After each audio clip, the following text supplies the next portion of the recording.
हम relative pronoun पढ़ने जा रहे हैं। रिलेटिव प्रोनाउन के बारे में आज हम जानेंगे। सबसे पहले आपसे मैं निवेदन करूं कि आप हमारे चैनल को सब्सक्राइब कर लेते हैं कि आपको इस वीडियो का नोटिफिकेशन समय से मिल सके और आप अपनी तैयारी को बेहतर बना सकें। रिलेटिव प्रोनाउन के बारे में सबसे पहले हम बेसिक देख लेते हैं। हु कौन कौन से होते हैं ये देखते हैं। हु का जब रिलेटिव प्रोनाउन के रूप में यूज लेंगे तो इसका अर्थ होगा जो, और ये लिविंग नाउन और प्रोनाउन दोनों के लिए काम लेगा। लिविंग नाउन हो या प्रोनाउन हो दोनों के लिए काम आएगा। हुम जिसका अर्थ निकलेगा जिसे, लिविंग नाउन और प्रोनाउन दोनों के लिए ये काम आएगा। वाट जो किसी कंडीशन को दिखाएगा, किसी मुद्दे को, मैटर को दिखाएगा, किसी बात को दिखाएगा। टॉक यानी कि किसी बात को दिखाएगा। अगला डेट जो, नाउन कौन कौन से होंगे इसमें जो इसका अर्थ होगा जो, लिविंग नाउन भी हो सकता है और लिविंग प्रोनाउन भी हो सकता है। नाउन और प्रोनाउन दोनों के लिए काम आएगा ये। लिविंग नाउन और नॉन लिविंग और लिविंग दोनों नाउन के लिए डेट को काम लेंगे। साथ में विच इसका अर्थ निकलता है जो, सामान्यतः इसे नॉन लिविंग वस्तुओं के साथ ही काम लेंगे इसको। व्हेन जब ये टाइम को शो करता है और किसी वाक्य में टाइम को शो करना हो तब इसका अर्थ निकलेगा जब। हुज जिसका, जिसकी, ये संबंध को दिखाता है। नॉन लिविंग के संबंध को भी दिखाएगा, लिविंग नाउन के संबंध को भी दिखाएगा। दोनों प्रकार के नाउन और प्रोनाउन के संबंध को, लिविंग, नॉन लिविंग और प्रोनाउन लिविंग हो चाहे नॉन लिविंग हो, दोनों के संबंध को दिखाएगा। वेयर जहाँ, ये पहले इसको डिनोट करेगा। अब हु जब प्रश्न करते हैं ना तब हु का अर्थ क्या होता है, कौन।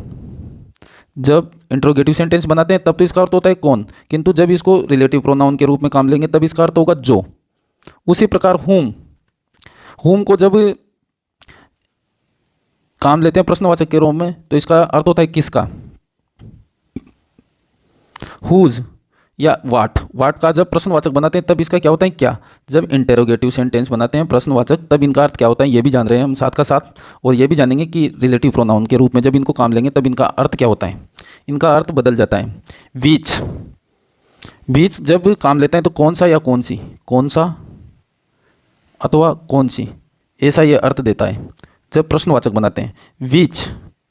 बीच को जब प्रश्नवाचक के रूप में काम लेते हैं तब इसका अर्थ भी है ना कौन सा या कौन सी निकलता है, कौन सा या कौन सी निकलता है, किंतु ये डेट का अर्थ निकलता है की, डेट का अर्थ निकलता है की। विच कौन सा या कौन सी, ये अर्थ देता है प्रश्नवाचक बनाते हैं तब। वेन मैंने कब, क्या बनता है कब। हुज अर्थ देता है किसका या किसको, किसका या किसको जब इसका प्रश्नवाचक बनाते हैं। वेयर देता है कहाँ, जब इसको ये क के अर्थ में क यानी कि प्रश्नवाचक बनाएंगे तब। और जब इनको रिलेटिव प्रोनाउन के रूप में यूज लेंगे तो वेयर जहाँ, हुज जिसका जिसकी, वेन जब, विच जो, देट जो, वाट जो, होम जिसे, हु जो। और हम रिलेटिव प्रोनाउन हु और हुम को पढ़ेंगे आज, जिसको हम अच्छी तरह समझ के इसके उदाहरणों को भी एक बार समझ लेंगे। बहुत सरल है, आप हमसे जुड़िए, हम एक भी प्रश्न गलत नहीं होने देंगे आपका। सबसे पहले एक इसका बेसिक बता देता हूँ मैं। रिलेटिव प्रोनाउन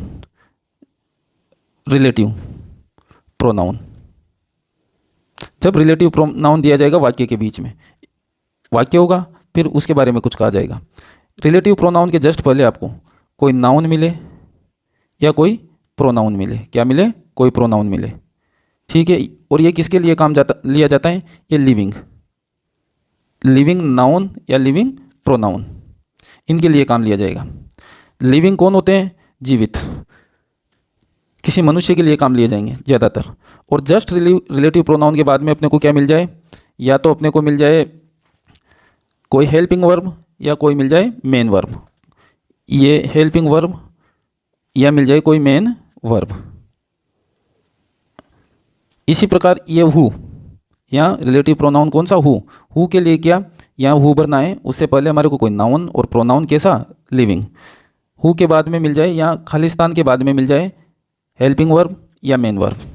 ये किसके लिए काम लिया जाता है, हु लिविंग नाउन के लिए या प्रोनाउन के लिए। लिविंग या तो नाउन हो सकता है या प्रोनाउन हो सकता है। इसी प्रकार जैसे ये रिलेटिव प्रोनाउन, दूसरा देखते हैं रिलेटिव प्रोनाउन, शॉर्ट में लिख लेते हैं इसको। इधर वाक्य दिया होगा, इधर वाक्य दिया होगा, इधर नाउन अथवा प्रोनाउन,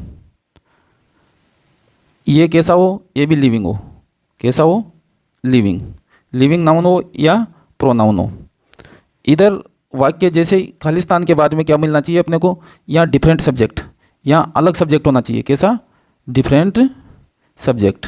और डिफरेंट सब्जेक्ट होगा तो उसके लिए अलग से हेल्पिंग वर्ब भी मिलेगी इसके बाद में, और मेन वर्ब भी मिलेगी यहाँ पे। तो ऐसी स्थिति में हम whom को काम लेंगे।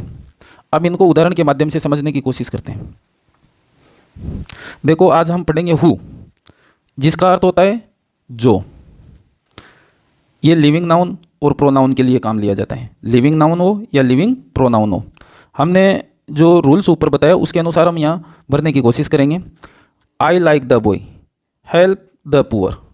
मैं उस लड़के को पसंद करता हूँ जो दूसरों की मदद करता है। अब हमारा नियम कहता है कि यहाँ पे जो भरना है अपने को प्रोनाउन, यहाँ बॉय कैसा है? The boy. ये लिविंग नाउन है। कैसा नाउन है? Living noun. बाद में क्या दिख रही है अपने को? Helping verb. सीधी क्या दिख रही है? Main verb. यहाँ क्या है? Main verb. तो हमारा नियम कहता है कि खालिस्तान से पहले कोई लिविंग नाउन या प्रोनाउन हो, खालिस्तान के जस्ट बाद में कोई मेन वर्ब, हेल्पिंग वर्ब हो, तो उसमें हु भरते हैं। अब द बॉय और ये मेन वर्ब, ये इसी लड़के के लिए बात हुई है। आई लाइक द बॉय, मैं उस लड़के को जानता हूँ जो दूसरों गरीबों की मदद करता है। तो इसमें क्या भर देंगे? हु। फिर देखते हैं I know the boy. The boy क्या है? Living noun. ये क्या है? Living noun. इधर क्या दिख रही है? Main verb. यहाँ क्या दिख रही है? Main verb. इधर लिविंग नाउन हो हमारे नियमानुसार, खालिस्तान से पहले, खालिस्तान के बाद में हेल्पिंग वर्ब या मेन वर्ब हो, तब क्या भरा जाता है? हु। तो देखो इसमें हु भरते हैं, क्योंकि जो इसी के लिए बात की जा रही है। I know the boy who, जो स्टडिंग इन दिस स्कूल, जो इस विद्यालय में पढ़ता है। आई नो ऑल दोज, मैं उन सभी को जानता हूँ। Were involve in the murder case, जो मर्डर केस में शामिल थे। अपना नियम क्या कहता है? जैसे खालिस्तान, जहाँ पर अपने को क्या भरना है? प्रोनाउन, रिलेटिव प्रोनाउन भरना है यहाँ पे। इससे पहले यदि अपने को क्या मिल जाए? या तो कोई नाउन या प्रोनाउन। कैसा? लिविंग। कैसा होना चाहिए? लिविंग। और खालिस्तान के बाद में अपने को हेल्पिंग वर्ब या मेन वर्ब मिल जाए सीधा। और बात किसकी करें? जो खालिस्तान से पहले वाले लिविंग नाउन की। आई नो ऑल दोज, उन सभी को जानता हूँ। Were involve in the murder case, तो इसमें क्या भर देंगे? हु। नेक्स्ट देखते हैं अगला उदाहरण। राजू मेट मोहन, राजू किसे मिला? मोहन से मिला। इज़ अ इंटेलिजेंट बॉय, जो कि एक होशियार लड़का है। हमारा रूल्स कहता है कि खालिस्तान से पहले, जहाँ पर अपने को क्या भरना है? Relative pronoun. उससे खालिस्तान के पहले क्या मिल जाए? या तो कोई नाउन हो या प्रोनाउन हो, वो भी कैसा? लिविंग। कैसा? लिविंग। और लिविंग नाउन और खालिस्तान, उसके बाद में हेल्पिंग वर्ब या मेन वर्ब में से कुछ भी अपने को दिखे तो उसमें क्या भरते हैं? हु। तो ये इज क्या है? एक हेल्पिंग वर्ब है। इधर नॉन लिविंग नाउन है, इधर नॉन लिविंग नाउन है, लिविंग नाउन है, नॉन लिविंग नहीं, लिविंग नाउन है। और living noun, Khalistan, helping verb या मेन वर्ब। तो वहाँ ऐसी स्थिति में क्या भरा जाता है? हु, जो का अर्थ देता है। राजू मेट मोहन, राजू मोहन से मिला, जो इज ए इंटेलिजेंट बॉय, जो कि एक होशियार लड़का है। चलो एक और देखते हैं इसका उदाहरण। माई फादर, मेरे पिताजी, वर्क इन बैंक, जो बैंक में काम करते हैं। माई फादर क्या है? नाउन है। नाउन कैसा है? लिविंग नाउन है। कैसा? लिविंग नाउन है। खालिस्तान के बाद में क्या मिल रहा है? वर्ब मिल रही है, मेन वर्ब मिल रही है। या तो मेन वर्ब मिले या हेल्पिंग वर्ब मिले, उस स्थिति में हम हु को काम लेते हैं। तो जो का अर्थ देगा हु वर्क्स इन बैंक। एक और देखते हैं उदाहरण। Mohan met the boy, Mohan किसे मिला? उस लड़के से मिला, द बॉय। द बॉय क्या है? नाउन। नाउन भी कैसा? लिविंग। और इसके बाद में क्या है? I think is belong to, मैं सोचता हूँ, is belongs to rich family, जो कि एक रिच फैमिली से बिलोंग करता है। आई थिंक का इसमें कोई अर्थ नहीं है, क्योंकि हमारे रूल्स के अनुसार हम कहते हैं कि नॉन लिविंग या लिविंग नाउन मिले या प्रोनाउन मिले, उसके बाद में खालिस्तान, फिर या तो वर्ब मिले या हेल्पिंग वर्ब मिले, उस स्थिति में हु भरते हैं। किंतु इसमें हमारे को दिखा आई थिंक। तो आई थिंक क्या है? इसमें कुछ भी नहीं है, इसको ऐसे ही दिया हुआ है कि मेरे हिसाब से मैं ऐसा सोचता हूँ, तो इसमें तो आएगा हु। यदि इस स्थान पर आई थिंक के अलावा I hope, I think, I hope, I thought, ऐसे शब्द दिखे, इनका कोई मतलब नहीं होता है। इसके बाद वाली संज्ञा को देखें, क्योंकि जो इज आया, जो आई थिंक के लिए तो आया नहीं, किसके लिए आया? इज, इससे पहले वाली संज्ञा के लिए। ये इज किसके लिए आया, इसके लिए, तो इसमें हु आएगा और इन पे ध्यान नहीं देना है और इसको ऐसे ही छोड़ देना है। आगे वाली जो क्रिया और सहायक क्रिया दी है, हेल्पिंग वर्ब और वर्ब दिए, उसी के अनुसार हम प्रश्न को सोल्व करेंगे। अगला देखो, कॉल द स्टूडेंट, लड़के को बुलाओ। Can give the answer, the student क्या है, ये लिविंग नाउन, कैसा नाउन है, लिविंग नाउन। इसके बाद में दिया हुआ है अपने को ब्लैंक स्पेस, इसके बाद में अपने को मिला मॉडल। या मॉडल भी क्या है, मॉडल किसकी तरह काम करता है, हेल्पिंग वर्ब की तरह। मॉडल किसकी तरह काम करता है, हेल्पिंग वर्ब की तरह, क्योंकि कैन के बाद में देखो गिव दे रखा है, ये क्या है, मेन वर्ब। तो हेल्पिंग वर्ब के बाद में क्या मिलती है, मेन वर्ब। तो कैन किसकी तरह काम करता है, हेल्पिंग वर्ब की तरह। तो इधर लिविंग नाउन है, इधर हेल्पिंग वर्ब है, तो इसमें क्या भरा जाएगा, हु, जो कैन गिव द आंसर, जो प्रश्नों जो कि उत्तर दे सके। इसका अर्थ क्या निकला, उस लड़के को बुलाओ जो प्रश्नों के उत्तर दे सके। नेक्स्ट देखते हैं, द प्रिंसिपल पनिश्ड, प्रिंसिपल ने उस लड़के को दंडित किया। द बॉय, द बॉय क्या है, लिविंग नाउन, कैसा नाउन है, लिविंग नाउन, कैसा नाउन है, लिविंग नाउन। फिर इसके बाद में ब्लैंक स्पेस, वी होप, तो वी होप क्या है इसमें, we hope, I think, I thought, ये से शब्द आए तो उन पे ध्यान नहीं देना है, ये याद रखना है। इसके बाद क्या दिया हुआ है, वर्ब। स्टोल द बुक, जो किताब चुराई है, हु स्टोल द बुक, इसमें क्या गया, हु। नेक्स्ट देखते हैं, कॉल द बॉय, लड़के को बुलाओ। कैन सोल्व दिस क्वेश्चन, जो कि इस प्रश्न को सोल्व कर सके। बॉय क्या है, लिविंग नाउन, कैसा नाउन है, लिविंग नाउन। इस जगह लिविंग नाउन भी हो सकता है या प्रोनाउन भी हो सकता है। फिर खालिस्तान, कैन, कैन क्या है, मॉडल, क्या है, मॉडल। मॉडल किसकी तरह काम करता है, हेल्पिंग वर्ब की तरह, किसकी तरह, हेल्पिंग वर्ब की तरह। हेल्पिंग वर्ब की तरह काम करता है, तो हमारा नियम कहता है कि ये खालिस्तान दिया हुआ है, खालिस्तान से पहले कोई नाउन हो, प्रोनाउन हो, वो भी कैसा, लिविंग, कैसा, लिविंग, लिविंग नाउन और प्रोनाउन हो। फिर इसके बाद में कोई हेल्पिंग वर्ब आ जाए या मेन वर्ब आ जाए, उस स्थिति में इसका हु भरा जाएगा, क्या भरा जाएगा, हु। नेक्स्ट देखते हैं, हुज, होम, होम के बारे में थोड़ा समझ लेते हैं। जैसे ये खाली दिया अपने को स्थान, इससे पहले क्या हो, जस्ट पहले कोई नाउन हो या कोई प्रोनाउन हो, वो भी लिविंग, कैसा, लिविंग, कैसा हो, लिविंग। इसके जस्ट बाद में क्या हो, डिफरेंट सब्जेक्ट। इस जो इधर वाला सेंटेंस आएगा उससे डिफरेंट सेंटेंस के लिए अलग से कोई सब्जेक्ट हो, डिफरेंट सब्जेक्ट। यहाँ क्या हो, डिफरेंट सब्जेक्ट। डिफरेंट सब्जेक्ट होगा तो एक उसकी सहायक क्रिया भी अलग से होगी और उसकी मेन वर्ब भी अलग से होगी। पहले तो डिफरेंट सब्जेक्ट मिलेगा, फिर हेल्पिंग वर्ब या मेन वर्ब मिलेगी। उस स्थिति में हम यहाँ भरेंगे होम, और जिसका अर्थ निकलता है जिसे, जिसका अर्थ निकलता है जिसे। अब एक बार और समझ लेते हैं इसको। खालिस्तान दिया हुआ है, इससे पहले जो सेंटेंस दिया हुआ है जिसका अंतिम लास्ट वाला जो शब्द है वो दिया हुआ है नाउन या प्रोनाउन। ये वाक्य लिखा और यहाँ वाला जो लास्ट वाला शब्द है वो क्या होगा, या तो नाउन होगा या प्रोनाउन होगा, वो भी कैसा, लिविंग। फिर दिया होगा खालिस्तान, फिर वाक्य की शुरुआत में डिफरेंट सब्जेक्ट होगा, डिफरेंट सब्जेक्ट के बाद में या तो हेल्पिंग वर्ब मिलेगी या मेन वर्ब मिलेगी। उस स्थिति में हम उस खालिस्तान को भरने के लिए होम को काम लेंगे। देखते हैं होम, होम जिसका अर्थ निकलता है जिसे, लिविंग नाउन या प्रोनाउन, दोनों में से किसी के लिए भी ये काम लिया जा सकता है।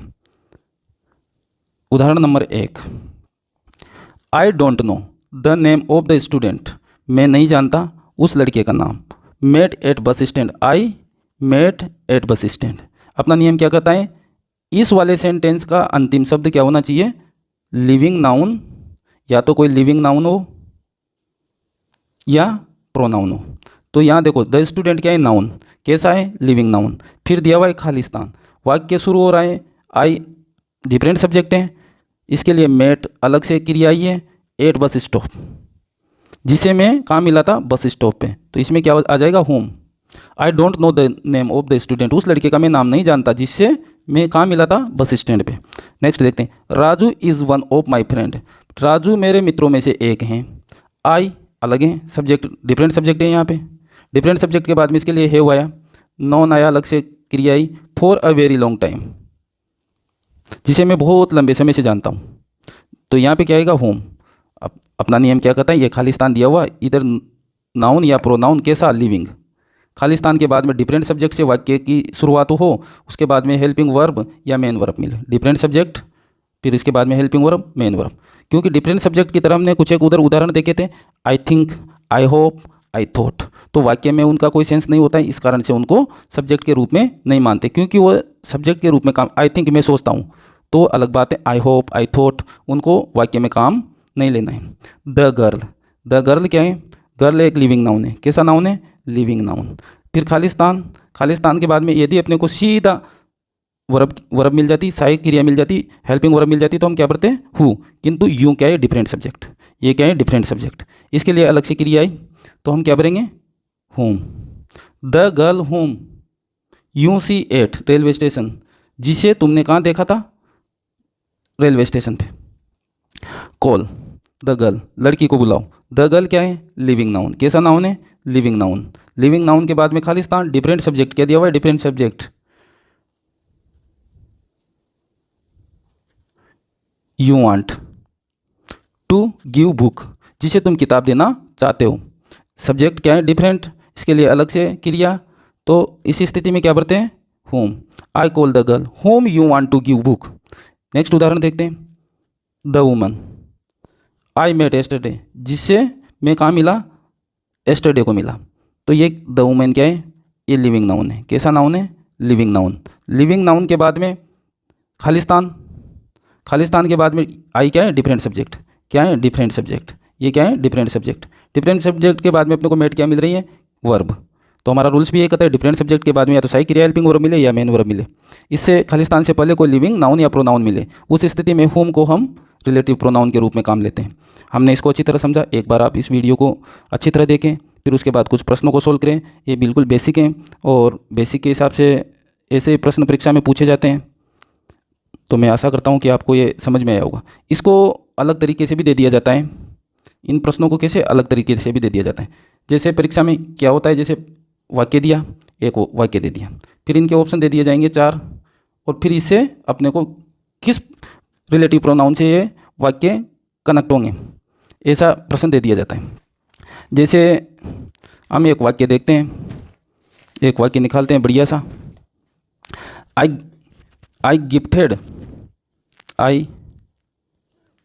गिफ्टेड मोहन। दूसरा वाक्य हो गया ही इज़ माई फ्रेंड। फिर यूँ कहेंगे कि दोनों वाक्यों को में मिलाकर कौन सा रिलेटिव प्रोनाउन से इसको एक वाक्य बनाओ। तो अब इसमें यूँ देखना होगा, आई गिफ्टेड मोहन, मैंने किसको? मोहन को क्या दिया? गिफ्ट दिया। ही इज़ माई फ्रेंड, जो मेरा मित्र हैं। तो इसमें क्या देखना है, जैसे ये लास्ट इस वाक्य का, ये तो फर्स्ट वाक्य है, ये सेकंड वाक्य, इसका लास्ट क्या है? ये लिविंग नाउन है। क्या है? Living noun. यदि लिविंग नाउन है, फिर वाक्य का जो शुरू हो रहा है दूसरा, यहाँ से सीधा देखो, ये मोहन के बाद में ये शुरू हुआ ही किसके लिए कहा? मोहन के लिए। जब वाक्य दूसरा वाक्य उसी व्यक्ति के बारे में कुछ कह रहा है, इसका मतलब उसमें हु आएगा। क्या आएगा? हु। देखो ये वाक्य, ये लास्ट मोहन के बाद में जो वाक्य शुरू हुआ ही से, यहाँ से ही यहाँ शुरू हुआ, ये और ये व्यक्ति दोनों एक ही हैं। इसी व्यक्ति के बारे में, जो ये मोहन है, इसी व्यक्ति के बारे में दूसरा वाक्य कह रहा है, इसका मतलब ये हु क्या बना? ये एक जेड बन गया। क्या बना? जेड बन गया। इस स्थिति में जैसे ये जेड, ये व्यक्ति और ये व्यक्ति दोनों एक ही है, तब क्या पढ़ते हैं? हु। इसके लिए जो फर्स्ट में हमने सोल्व किए प्रश्न, उन्हीं को दोबारा करके देखते हैं। मैं जैसे I like the boy he helps poor. अब मैं बता रहा था आपको, जैसे फर्स्ट वाक्य देखा, लास्ट क्या आया? बॉय क्या है? Living noun. फिर जो दूसरा वाक्य शुरू हुआ ही से शुरू हुआ, ही किसके लिए आया? इसी के लिए। ही हेल्प्स पुअर, भाई लड़का भी वही है और हेल्प करने वाला भी वही है। यहाँ से ये सीधा यहाँ आया, तो यहाँ आते ही किसके लिए करा है? बॉय के लिए। तो इसी के लिए करा है, तो ही को हटा देंगे और क्या लगा देंगे यहाँ? हु। और वाक्य बना I like the boy who. और ही को हटा देंगे, किसको हटा देंगे? ही को हटा देंगे, प्रोनाउन को। प्रोनाउन मैंने कहा नहीं, ही किसके लिए आया? बॉय के लिए, तो ये रिलेटिव प्रोनाउन के रूप में यहाँ यूज लेंगे। तो ये कैसा है? लिविंग। ही क्या है? लिविंग। हु जो हेल्प्स पुअर। इसी प्रकार नेक्स्ट को एक और देख लेते हैं। I know the boy he studying in this school. जो ही वह, यहाँ ही लगा देते हैं, इसमें से अपने ने ये हटा दिया, हटाने के बाद में यहाँ ही लगा दिया। इसमें खालिस्तान को भी हटा देते हैं, खालिस्तान की जगह ही कर दिया, ये दो वाक्य बना दिए। आई नो द बॉय, मैं उस लड़के को जानता हूँ। ही स्टडिंग इन दिस स्कूल।